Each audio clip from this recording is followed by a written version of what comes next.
And obviously, for working in a big company like Bayer, it would have a very large portfolio. There's an enormous amount of products that you would need to be an expert in, and like you say, to varying degrees.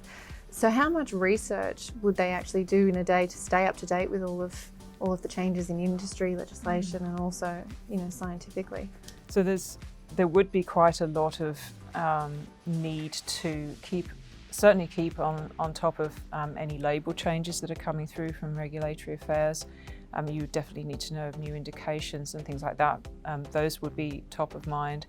But also you need to be able to, you wouldn't necessarily need to be an expert in every single product, but you would need to know the major topics around most of the top 20 products that you sell. So there would be some research involved, and it depends on the company. So some specialization is often available within MedInfo teams, where you have a more senior person and they're responsible for a portfolio or even just one product. And so what about someone who's been working in the role for a couple of years and they're sort of ready to take a step up?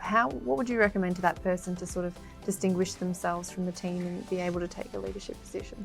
So if they're looking to move into a leadership role, then usually companies would have some development processes around that. So they would usually have some training, so sort of a transition to leadership type training, or a transition to management type training, which would be part of the development discussion with their manager. You need to be able to discuss with your manager, okay, what do I need to do to get there? What training do I need to take? Can I maybe take on a project where I'm taking the lead? That gives you the chance to show that you have those qualities and that they could be developed further if you had the right training and you were given the right opportunities. And what are some of the biggest challenges in the role?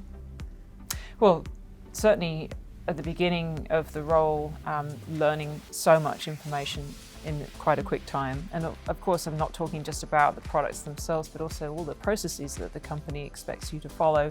You need to know how to do the job, what databases to use, how to enter information, and all of that. There's all that training.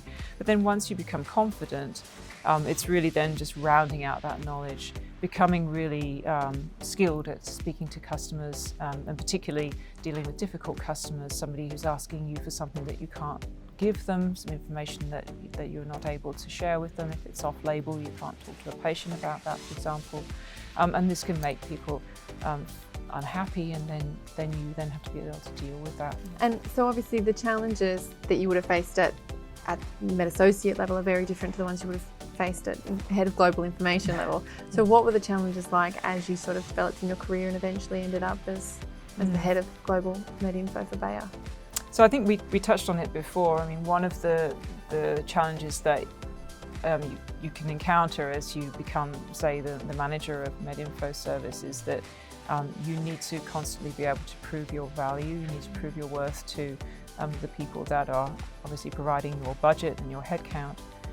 You need to be able to show that you're efficient in what you're doing and that you are supporting the business in the right way. You're supporting the sales reps, you're supporting the MSLs and so forth, and of course also the external customers themselves. Then as I was moving forward and going towards the global role, it's then the challenges of thinking about, well, how could we be more efficient as a whole across the whole company? So when I was head of MedInfo and PV in Australia, and that allowed me to then make that as an efficient service and a good service to support the business. Then when I became the global head, I was then dealing with 71 countries with very different headcounts, very different understanding of what MedInfo service could be like. Some teams which were very large, some which were shared across a number of different roles. And so that person's ability to focus on MedInfo tasks was very different from a person who's sitting within a team of 15, for example. What other technologies have come in your time?